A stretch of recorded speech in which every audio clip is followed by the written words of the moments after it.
बाळूमामांचा चमत्कार। भर दुपार सगळे झोपलेले आणि एका क्षणात मृत्यू उभा।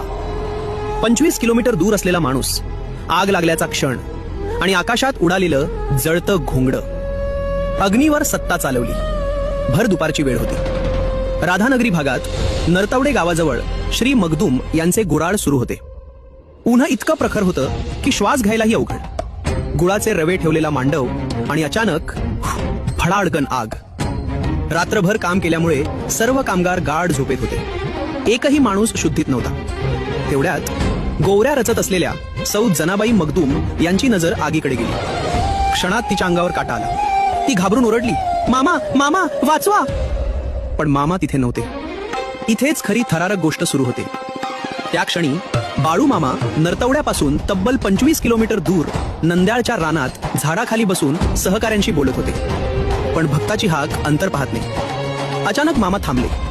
त्यांचा चेहरा गंभीर झाला आणि ते म्हणाले, अरे विट्याघात झाला।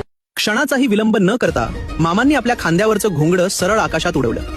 घोंगडं हवेत फिरत होतं आणि खाली येईपर्यंत ते जणू आगीत जळल्यासारखं जवळजवळ पूर्णपणे जळून गेलं। आणि नरतवड्यात ज्या आगीने सगळं संपवायचं ठरवलं होतं, ती आग त्याच क्षणी शांत झाली।